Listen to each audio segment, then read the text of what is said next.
smells so good. Alright, now let's get started on teaching you correlation and regression. So that's just info about my exam and bonus assignment. Nobody cares. Alright, so here's the outline. We're going to start with correlation and move into simple regression and then finish out with multiple regression.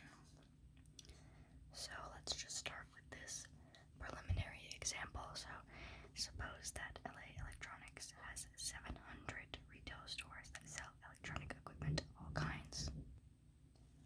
The store wants to determine the impact of advertising on store traffic. They record both of these variables for each store. So here is the data. They have their number of stores. They have advertising money in thousands. So this is 40,000, 520,000, 70,000, 700,000, sorry, etc. And then they have store traffic in number of people. So here is the scatter plots that come out of this data. And these are the exact same plots. They reversed the variables on which side they would be. So we can see here that store traffic and advertising are positive, which means they're positively correlated, and you can see it is a correlation of 0.863, which is actually very high in real life. You will probably not see that in real life. But since our p-value is 0.001, which is less than 0.05, it is significant. So when we look at the relationship between variables, when we measure the association between two continuous variables, this is a correlation coefficient. Basically, we just want to know, do they move up and down together? And then when we use one continuous variable to predict another continuous variable, we have simple linear regression. So regression gives us the tools to make a prediction, but correlation just shows association. So with correlation, we are analyzing the degree to which changes in one variable are associated with changes in another variable, a statistical measure of covariation between two variables. So R, your correlation coefficient, ranges from positive 1 to negative 1. If you have R equals positive 1, this is a perfect positive relation. So every time X happens, I gotta move this down.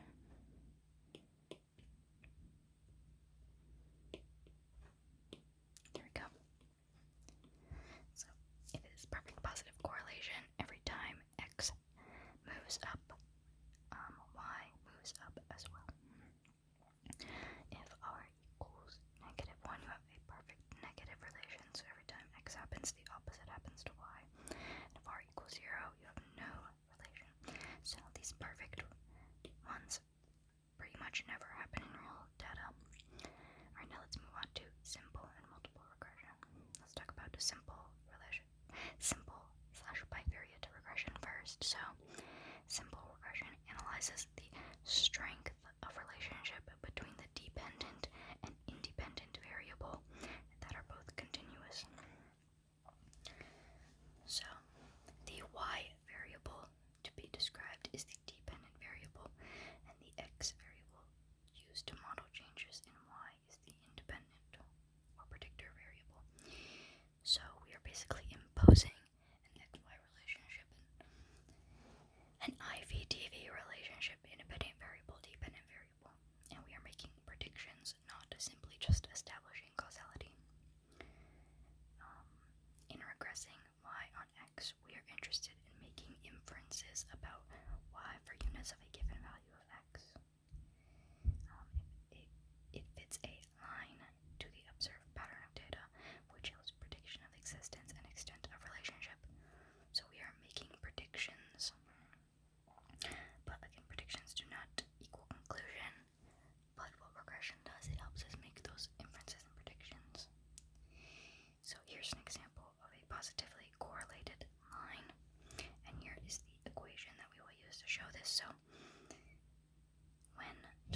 this tells us is that advertising spending explains 74.4% of the variability in store traffic, which is our dependent variable.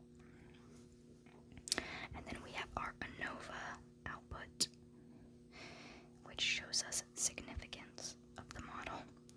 So we have our degrees of freedom here. So we do F118 equals this number 52.329,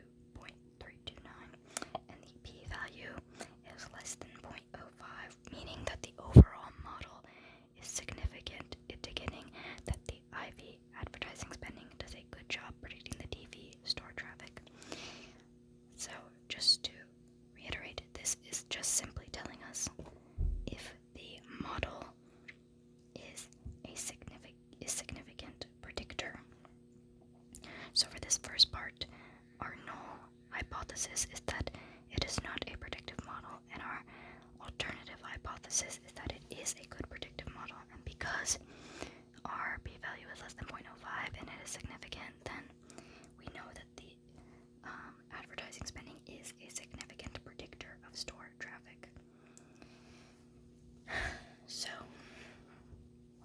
here is our coefficient output, and this is the final step that we need, where we can write our equation. So our equation will look at this. We'll take the same degrees of freedom from here, and it will be equal to this t value, 7.23, and here's your p value, also less than 0.05. And then to write our equation, we have y equals this constant number here, 148.64, plus this advertising coefficient, 1.54x. So stored traffic equaled 1.48.64 plus 1.4 advertising dollars. So this is a bunch of mumbo jumbo. What does that actually mean? What it means is that when there is no advertising spending, 149 people come into the store.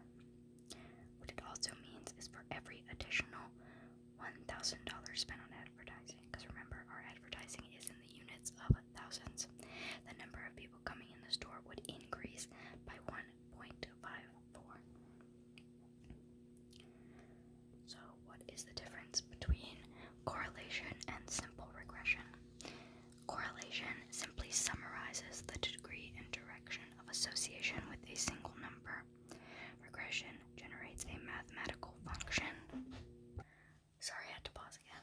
Lost where I was, but regression generates a mathematical function linking the variables.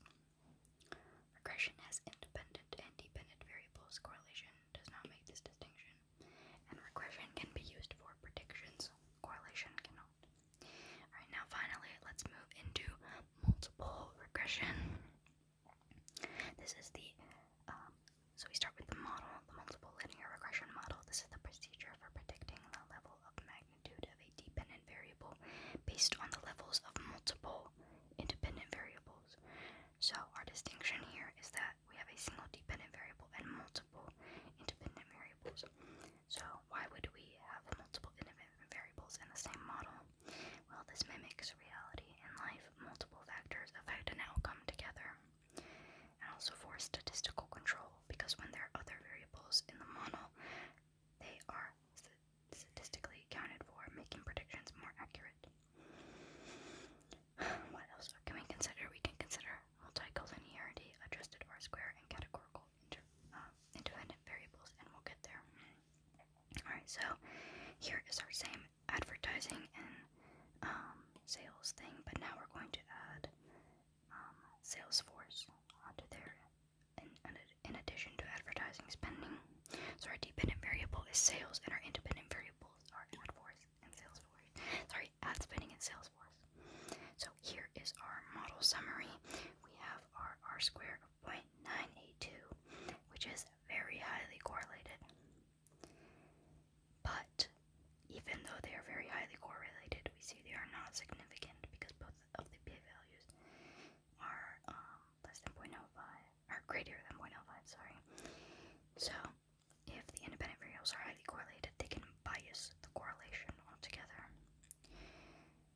see here, they are the two variables, Salesforce and advertising spending, are 0.998, which is just basically ridiculous.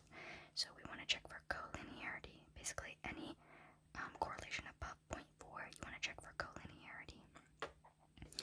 So when we have collinearity, we actually have to separate the regressions.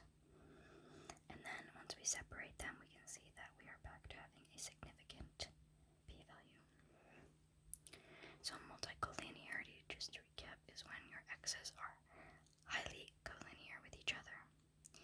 So the solution to this is do not include all of the x's, drop one or some of the correlated variables. Alright, now let's talk about R square.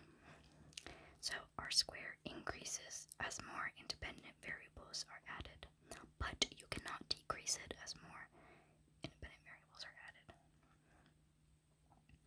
Adjusted R square is used for 4 plus variables. This corrects for the number of independent variables. And like I said, if you have more than 4 to 5 variables, or if there's a discrepancy between R square and adjusted R square, you want to look at adjusted R square. Alright, now finally, or maybe not finally, because we still have a few more slides. Let's talk about dummy coding. Dummy coding for independent variables. So, here we have an example of car sales based on gender. So we want to dummy code gender to make one base group and one comparison group, which makes it much easier to compare the data. So we're going to dummy code male as 0 and female as 1. So male is our base group and our comparison group is female. The equation that we get from this is y equals 200 plus 1.7 age minus 7.3 gender. So, sorry, I forgot to mention this. We're looking at the impact of age and gender on car sales. So how do we interpret this? So y equals our estimated annual car sales. A equals 200. What this means is, looking at men of the age of 0, the car sales would be 200. So obviously you cannot have babies out here buying cars. So this is nonsensical. It is not a reliable estimate because our range of data is actually for men aged 16 to 60. So if we start at 0, then we are actually extrapolating. That is why this age of 0 thing basically makes no sense. But B1, which is your age, is 1.7, which means as age increases by 1 year, sales increase by 1.7 cars. And B2, our gender, equals negative 7.3, which means women purchase 7.3 less cars than men do. So basically, what dummy coding does, it makes base 0 to easily compare. Alright, now another example. We have the type of ad viewed and the liking for the ad. So our dependent variable in this example is liking for a brand, measured on a 7-point scale, which is continuous, and our independent variable is ad type. So we have the base group, which is the control, our comparison group, a comparative ad, and our second comparison group, a humorous ad. So these the comparative ads and the humorous ads are going to be measured in relation to the base group, our control ad. So the example that we got from this output is y equals 4.2 plus 2.4 add 1 minus 0.8 add 2. How do we interpret this? 4.2 is our average control liking, so when the control ad is watched, liking for the brand is 4.2. 2.4 is increased liking by ad 1, so compared to the control ad, comparative ad increases liking by 2.4, and negative 0.8 add 2 means decreased liking by add 2. So compared to the control ad, humorous ad decreases liking by 0.08. Sorry, 0.08.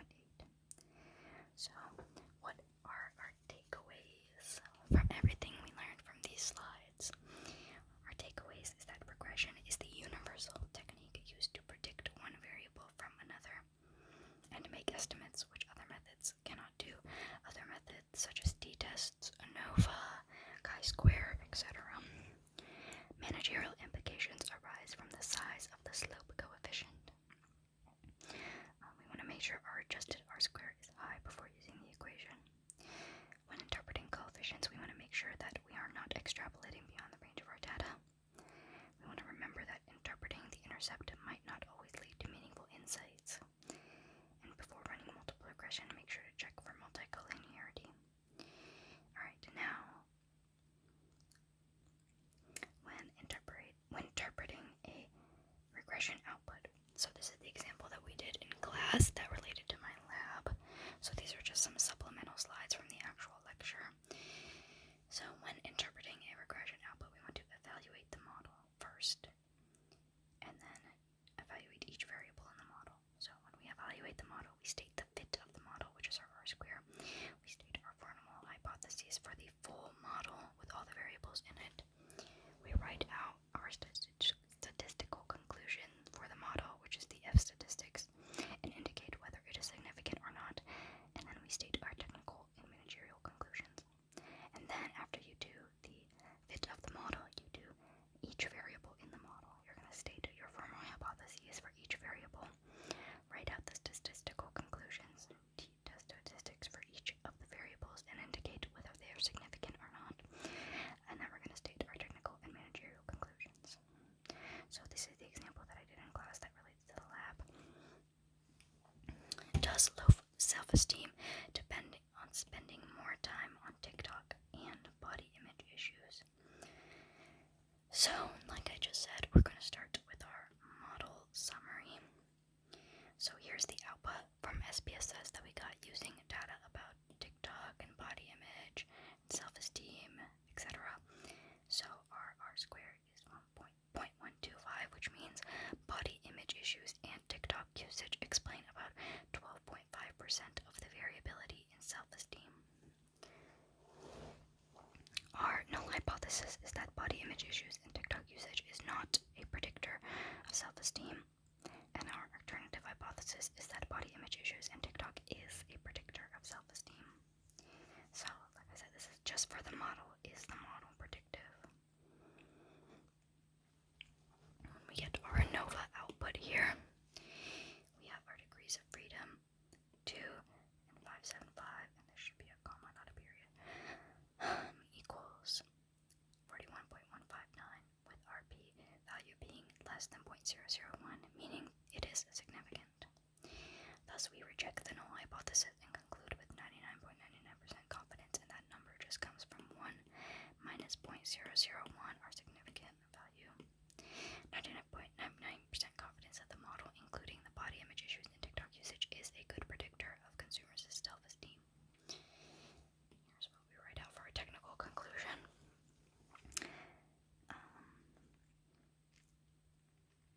For our managerial conclusion. And then now we're going to go into our individual variables. So, how much consumers use TikTok is not a predictor of self-esteem, is our null. And how much consumers use TikTok is a predictor of self-esteem. So, our null is the extent to which consumers have body image issues is not a predictor of their self-esteem. And our alternative for the other variables, the extent to which consumers have body image issues, is a predictor of their self-esteem. So here is our coefficient output. And we see we have the same degrees of freedom from the previous output. And here we have values. For TikTok usage, it is 1.16 with a p-value of 0.245, and for body image issues, we have negative 0.053 with a p-value of less than 0.001. So, TikTok usage is not significant, but body image issues is significant.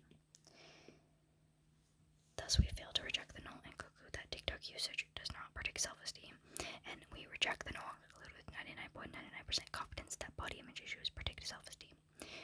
So, to write our equation from this model, we have our